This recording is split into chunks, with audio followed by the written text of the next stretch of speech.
The massive alien ship hung above the lunar surface like a dark cloud. Its sleek purple hull reflected no light, seeming to swallow the stars behind it. Captain Jack Reed watched from the observation deck of Luna Station as smaller craft detached from the main vessel, carrying what the Dominion called gifts to humanity. Jack knew better. They weren't gifts. They were trash. 3 years had passed since the Dominion arrived in Earth's orbit. Their ships had darkened the skies of every major city on the planet. Humanity fought back with everything they had: missiles, jets, tanks, but it was like throwing stones at a thunderstorm. The aliens didn't even bother to fight back properly. They simply waited until Earth's government surrendered. "Captain Reed," a voice called from behind him. "The Overseer requests your presence for the unloading ceremony." Jack turned to face the young aide. The boy couldn't be older than 20, but his eyes looked ancient.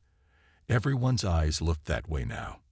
"Tell them I'll be right there," Jack said, straightening his uniform, a mockery of his old Earth Defense Fleet outfit, now adorned with Dominion symbols that marked him as a liaison. The landing bay was already busy when Jack arrived. Dominion guards stood at attention, their armor making them look more like insects than the vaguely reptilian creatures beneath. Their oversized eyes tracked Jack as he walked past. Overseer Kell waited at the main platform. Standing nearly 7 feet tall, with mottled green skin and 4 arms, Kell was considered small by Dominion standards. "Captain Reed," Kell said, his translator turning the series of clicks and whistles into flat English. "Prompt as always. The commendable quality in your species." Jack forced a smile. "We're grateful for your generosity, Overseer." The words tasted like ash in his mouth, but Jack had learned to play his part. As liaison between what remained of human leadership and the Dominion, his job was to keep the aliens happy and his people alive. The bay doors opened, and the first containers began to arrive. Dominion workers, members of various subjugated species, unloaded crates of machinery, electronics, and metal scraps.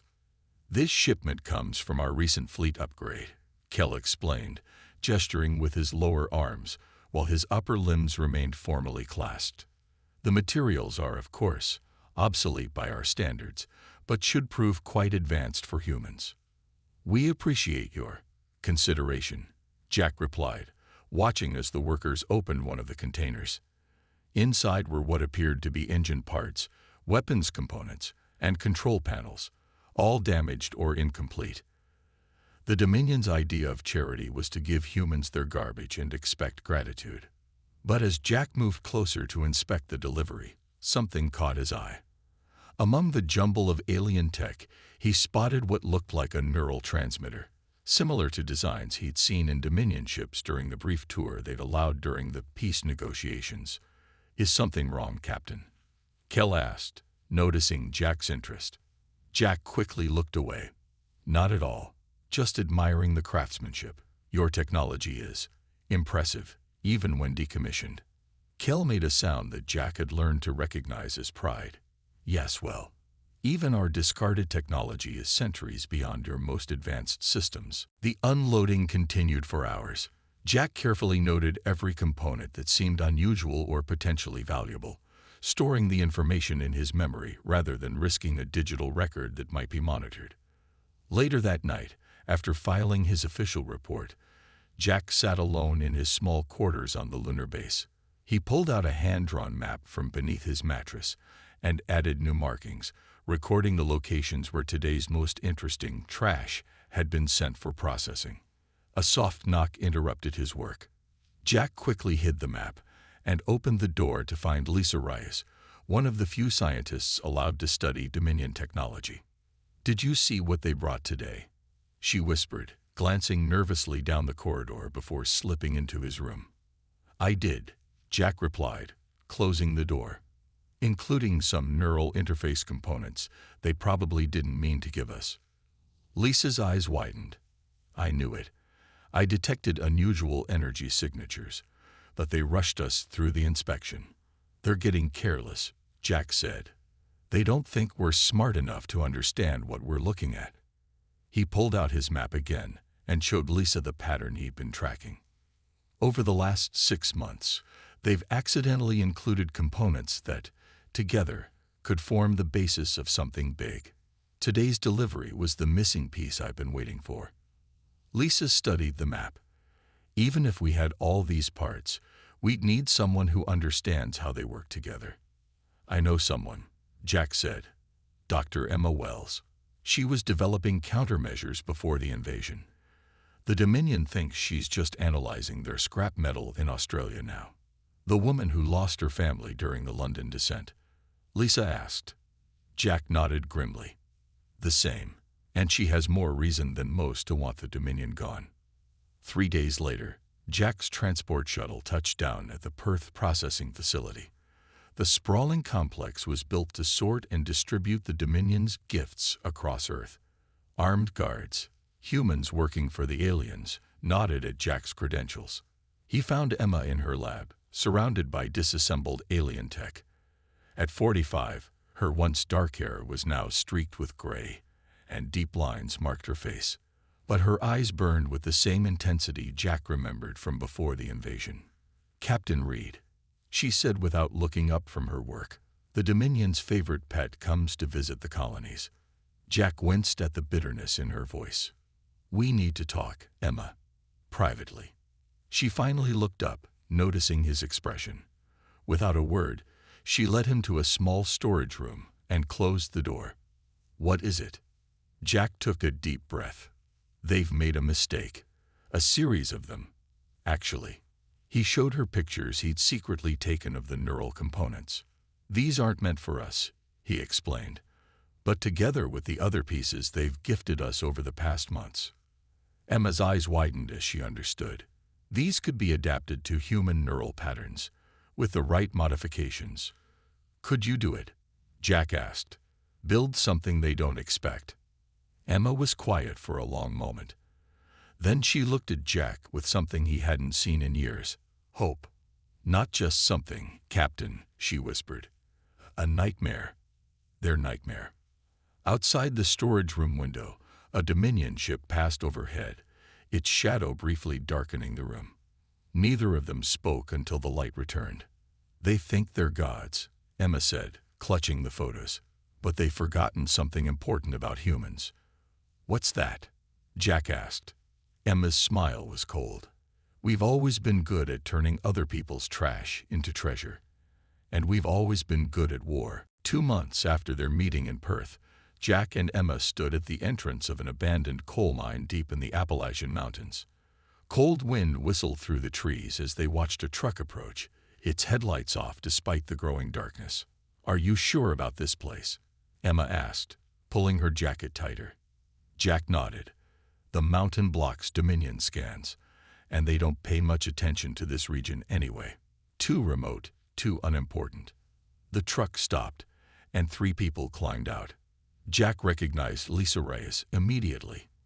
The other 2 were strangers. A large man with massive hands, and a thin woman with sharp eyes that missed nothing. Captain Reed, Dr. Wells, Lisa said. Meet our new team members. This is Tom Miller, former chief mechanic for the Air Force.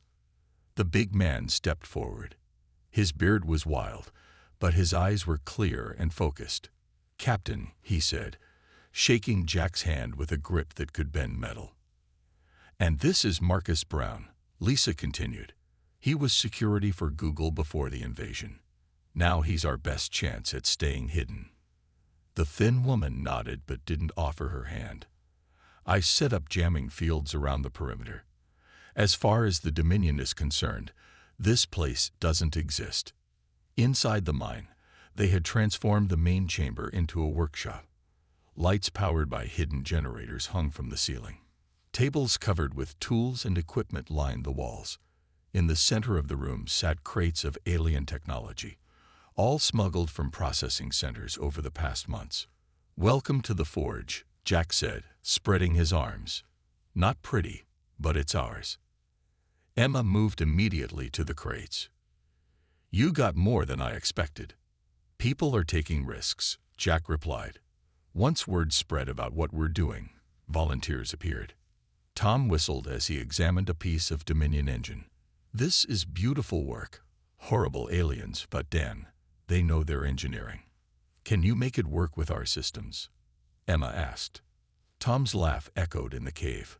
Lady, I once built a working helicopter from 3 crashed planes and a tractor engine. This. He tapped the alien metal. This is just a new puzzle. For the next several weeks, the team worked tirelessly. More people joined them. Engineers, ex-military, even a few hackers who had managed to break into Dominion systems during the early days of the invasion. Emma focused on the neural interface components.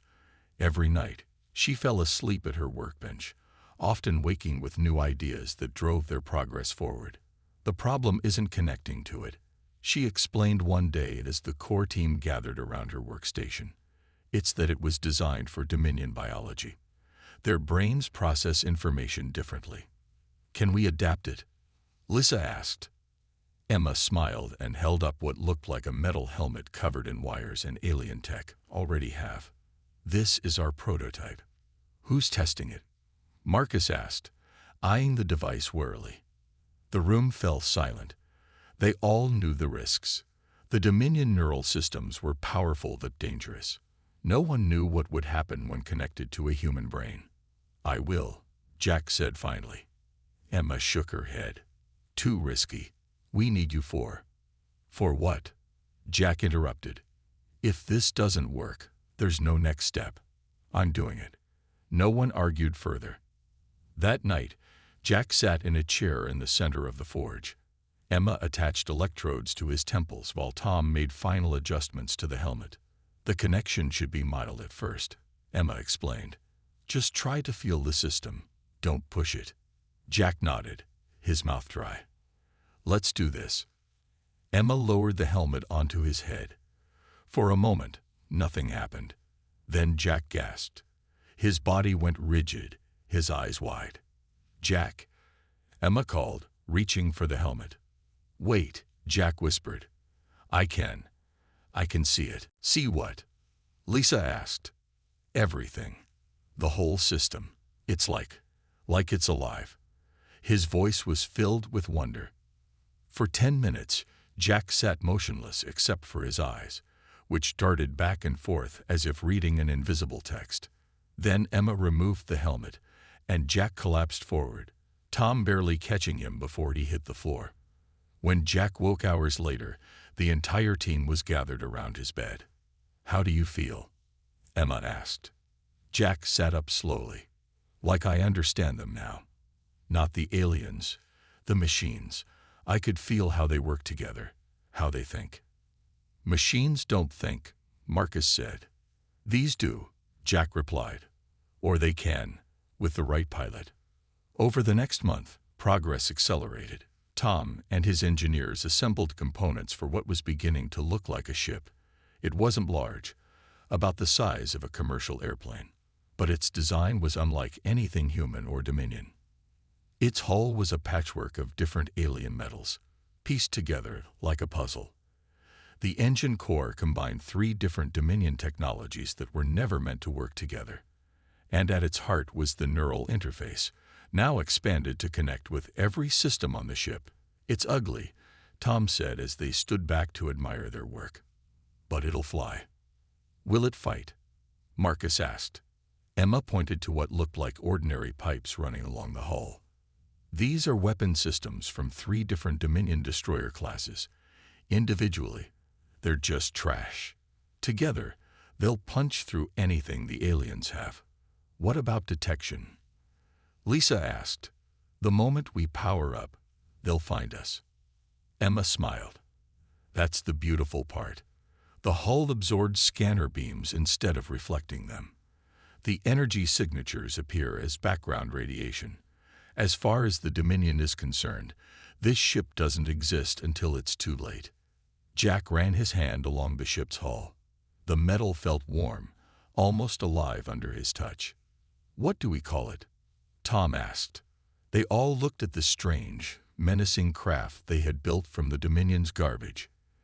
In the dim light of the forge, its asymmetrical shape cast shadows that seemed to move with a life of their own. "Nightmare," Jack said. "We call it the Nightmare." That night, as the others celebrated, Jack slipped away and entered the ship alone. He sat in the pilot's chair and placed his hands on the neural interface panels. He didn't activate the system, not fully, but even the passive connection sent images flooding through his mind. Stars, open space, and Dominion ships burning. Soon, he whispered to the ship, and somehow, he knew it heard him. 6 months of secret work had transformed the pile of alien trash into something deadly. The Nightmare hung in the massive underground chamber, supported by makeshift scaffolding. Its black hull seemed to drink the light from the workshop lamps. Emma stood before a group of 20 engineers and pilots, pointing to a diagram of the ship. "The final connections are complete," she announced. "All systems are integrated with the neural interface." Tom Miller stepped forward, wiping grease from his massive hands. "Engine tests show power levels 3 times higher than we expected. Whatever the Dominion used these parts for, they never pushed them to their limits." Jack watched from the back of the room. He hadn't slept well in weeks. Every night, dreams of the ship filled his mind. Dreams of flying through space, hunting Dominion vessels. Sometimes he woke up certain he could feel the ship calling to him. "What about weapons?" Marcus asked. Lisa stepped up to the diagram. "We've installed 5 different weapon systems. None of them were meant to work together, but we've modified the power distribution. Based on our calculations, they'll cut through Dominion shields like they're not even there." A tall woman raised her hand. Anna Jones had been a test pilot before the invasion. Now she was one of 6 pilots trained to fly the Nightmare. "What about the neural load?" she asked. The simulation showed dangerous levels of brain activity after 30 minutes of connection. The room went quiet. Everyone knew the risk. The neural interface allowed the pilot to control the ship with their mind, to feel the ship as an extension of their body. But the human brain wasn't built for such a connection. "We're still working on that," Emma admitted. "For now, we recommend keeping connections under 20 minutes. Jack stepped forward. "That won't be enough in a real fight." "The simulations show," Emma began. "I don't care what the simulations show," Jack interrupted. "I've connected with it. The ship needs more. It needs commitment." Emma's eyes narrowed. "You've been connecting without authorization." "That's dangerous, Jack." "It's necessary," he replied. "And I'll be the primary pilot when we launch." "That's not," Emma started, but Jack cut her off again. "It's decided. My mind is already linked to the ship. It knows me." The strange certainty in his voice silenced the room. No one, not even Emma, challenged him further. The next day, they prepared for the first full system test. Jack sat in the pilot's chair as Emma attached neural sensors to his temples and the back of his neck. "This is a test only," she reminded him. "Don't push for full integration. Just establish connection, run basic systems check, then disconnect. Understand?" Jack nodded, but his eyes were already focused on something only he could see. Emma stepped back and gave the signal. "Powering neural interface in 3, 2, 1. The connection hit Jack like a wave. In an instant, he wasn't just sitting in a chair. He was the Nightmare. He could feel every part of the ship. The engines thrumming like a heartbeat, the weapons systems tingling like fingers ready to strike, the sensors stretching out like curious eyes. In the control room, Emma watched the monitors with growing concern. "His neural activity is off the charts," she told Lisa. "We should shut it down." Inside the ship, Jack opened his eyes, both his human eyes and the ship's sensors. He could see the cave around him, but also beyond it, through layers of rock, feeling the mountain's weight above him. "Jack, can you hear me?" Emma's voice came through the comms. "Your readings are dangerously high. We're shutting down in 30 seconds. "No," Jack replied, his voice oddly calm. I need to test the full capacity. Before Emma could respond, Jack activated the engine systems. The ship hummed to life, its makeshift supports groaning under the sudden power surge. "Jack, stop," Emma shouted. "The supports aren't designed for active engines." But Jack wasn't listening. He pushed deeper into the connection, feeling the ship respond to his thoughts. The nightmare trembled, eager to break free from its restraints. In a moment of clarity, Jack realized what he was doing and pulled back. The engines powered down, and the ship settled back into its supports. I'm sorry," he gasped, his mind struggling to separate from the ship. When the neural interface finally disconnected, Jack collapsed in the chair. Blood trickled from his nose, and his eyes were bloodshot. Emma helped him to the medical area, where he lay shivering despite the warm blankets around him. "What happened in there?" she asked once his vitals had stabilized. Jack stared at the ceiling. "It was more than I expected. The ship, it's not just machinery, Emma. There's something else there." "What do you mean?" "It's like it has feelings, desires." Jack turned to look at her. "It wants to hunt." Emma frowned. "That's the interface affecting your brain. We need to adjust the settings." Jack shook his head. "No, it's not a malfunction. It's what makes the nightmare special." Later that night, the core team met to discuss what had happened. "We should delay the launch," Emma argued. Jack's reaction to the interface is concerning. "We don't have time," Marcus countered. "Our sources say the Dominion is planning a new wave of security protocols. If we don't move soon, we'll lose our window." Tom looked troubled. Did anyone else notice the ship's hull after Jack's test? The metal changed color where his hands touched the controls. "It's darker, almost like." "Like what?" Lisa asked. "Like it absorbed something from him," Tom finished. The team fell silent, considering the implications. 3 days later, despite Emma's concerns, they prepared for the nightmare's first real flight. The massive hidden doors in the mountainside opened to reveal a cloudy night sky. Jack sat in the pilot's chair, the neural interface humming as it connected to his mind. This time, he was ready for the rush of sensation. "Neural connection stable," Emma reported from the control room. "All systems online." "Jack, how do you feel?" Jack smiled. "We feel ready." Emma caught the strange wording, but had no time to question it as the nightmare's engines fired up. The ship rose from its cradle, hovering in the cave for a moment before shooting out into the night. As the nightmare soared into the clouds, Jack felt a sense of freedom he hadn't known since before the invasion. The ship responded to his thoughts faster than he could form them, almost anticipating his desires. High above Earth, hidden from Dominion sensors, the nightmare performed maneuvers that should have been impossible. It twisted and turned with a grace that defied its patchwork construction. And deep in Jack's mind, a voice that wasn't entirely his own whispered, "Soon, we hunt." The alarm blared through the forge at 3:42 a.m., jolting everyone from sleep. Marcus burst into the main control room, his face pale. "Dominion ships," he announced to the gathering team. "A cruiser and 2 scout vessels just entered Earth orbit. They're heading for the Atlantic Processing Station." Emma pushed her way to the front. "Why? That station has been operational for months without inspection." "They detected energy fluctuations during our test flight," Lisa explained, studying the data on her tablet. "They're sending an inspection team to investigate." Jack stood silently by the wall, his eyes distant. Since the test flight 3 days ago, he had been different, quieter, more focused, as if listening to a voice no one else could hear. "How long until they reach the station?" he asked. 2 hours, Marcus replied. "And they'll find evidence of our thefts. The missing components, the altered records, everything." The room erupted in panicked discussion. They had planned for their first strike carefully, targeting a small Dominion outpost near Neptune.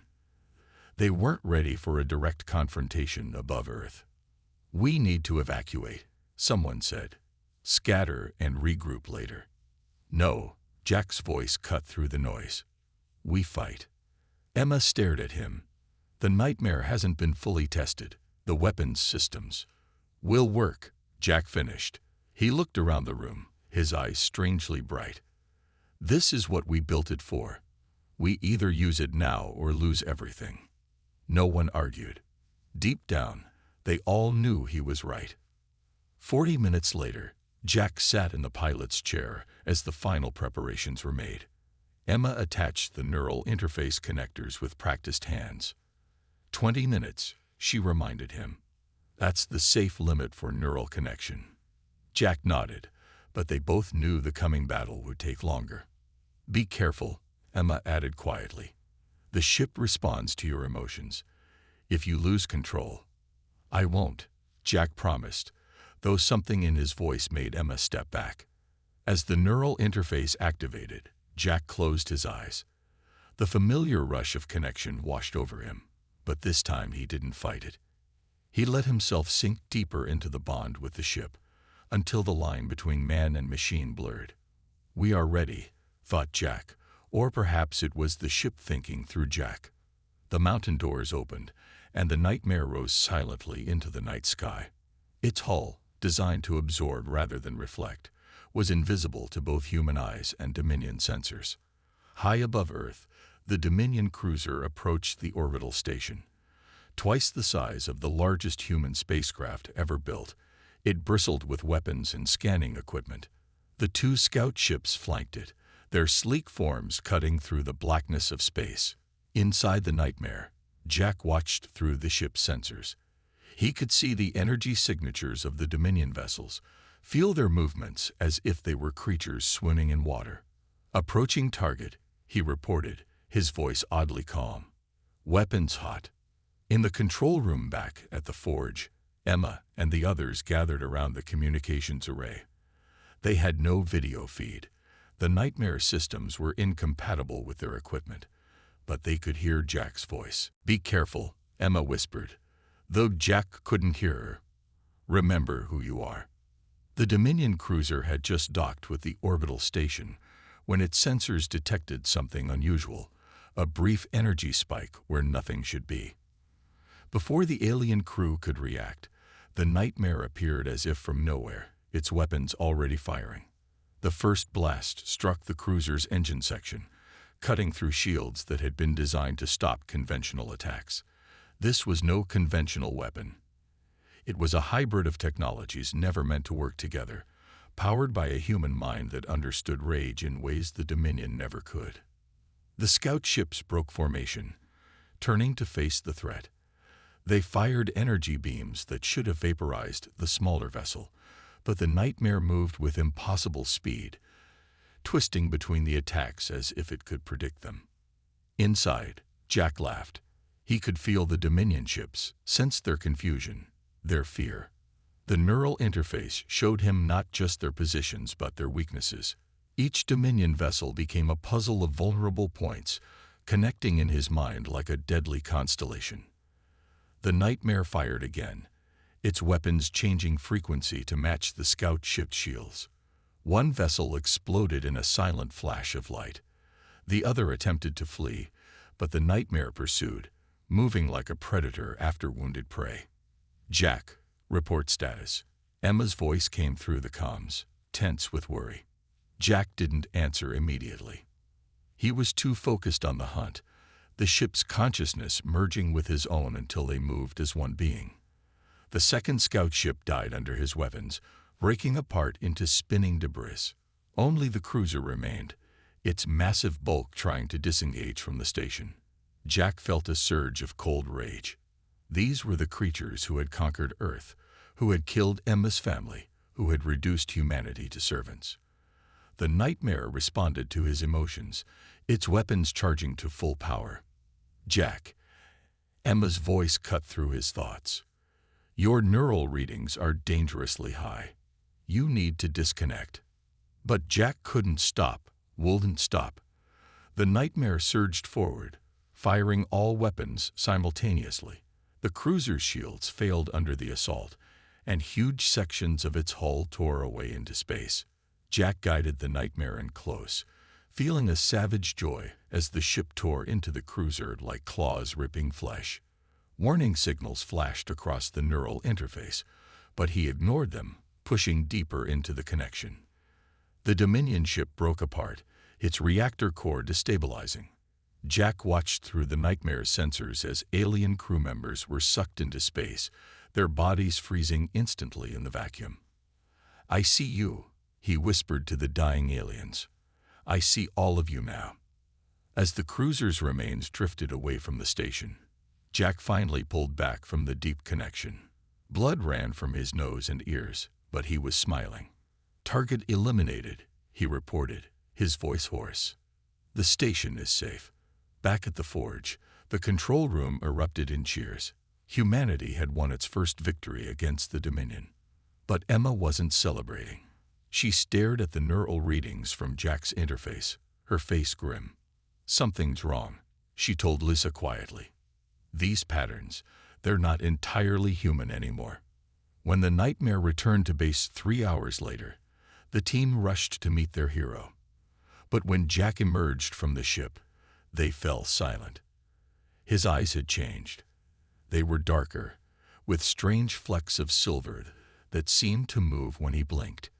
More disturbing was the ship itself.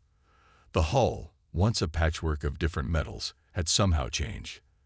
The sections had merged together more completely, and strange patterns had formed on the surface, patterns that looked disturbingly like neural pathways in a human brain.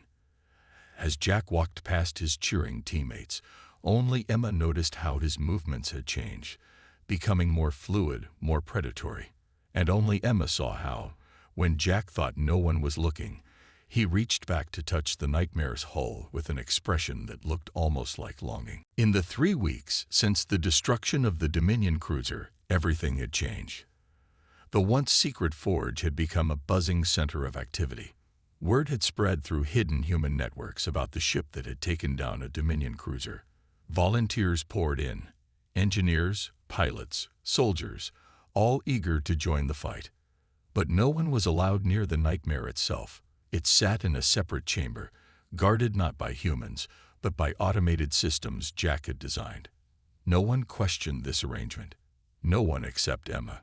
She stood in her lab, studying the latest scans of Jack's brain. The patterns were unlike anything she had seen before, neural pathways rewiring themselves, new connections forming where none should exist. "How bad is it?" Lisa asked, joining her at the display. Emma sighed. "I don't know. His brain activity is off the charts, but he's functioning better than ever. His reaction time, memory, problem solving, all enhanced." "Then maybe it's not a problem," Lisa suggested. "Maybe it's evolution." "It's not evolution when it happens overnight," Emma replied sharply. "And it's not just Jack. The ship is changing too." Before Lisa could respond, alarms blared throughout the base. They rushed to the main control room, where Marcus was directing operations. "Dominion fleet incoming," he announced. 12 ships, including a dreadnought. "They're heading straight for us." "How did they find us?"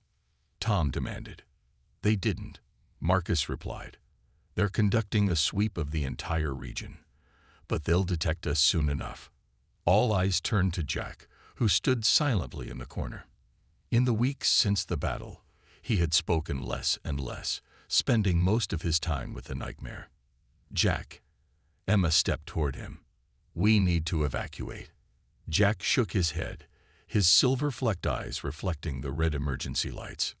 "No. They're hunting us now. If we run, they'll never stop." "We can't fight a dreadnought," Tom argued. "That thing carries enough firepower to glass half a continent." A cold smile crossed Jack's face. "The nightmare can fight it. We're stronger now." Emma noticed how he said "we" instead of "it" when referring to the ship. She tried one more time. "Jack, your neural readings are dangerously unstable.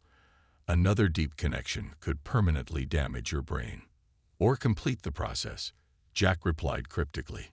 Before anyone could stop him, he turned and walked toward the nightmare's chamber. The doors opened at his approach, then sealed behind him.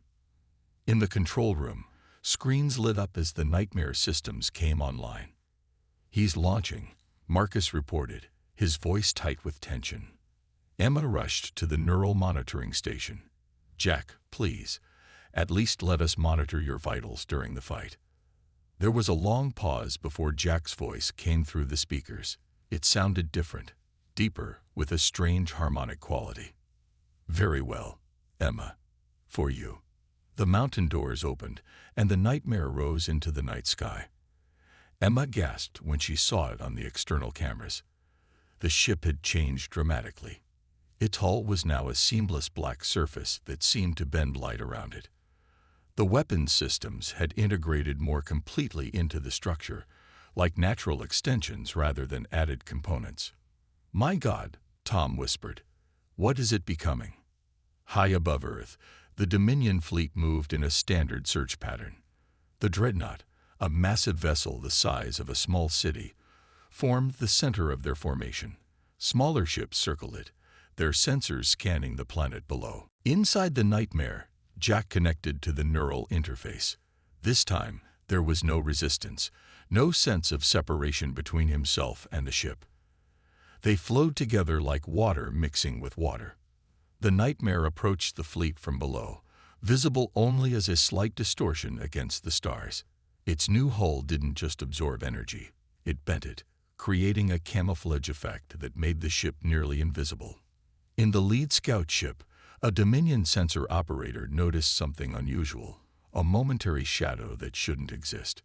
Before he could report it, the Nightmare struck. Unlike the previous battle, there was no hesitation, no learning curve. The Nightmare tore through the first scout ship before its crew could even raise shields. The second and third followed in rapid succession, their debris creating a cloud that confused the remaining ship's sensors.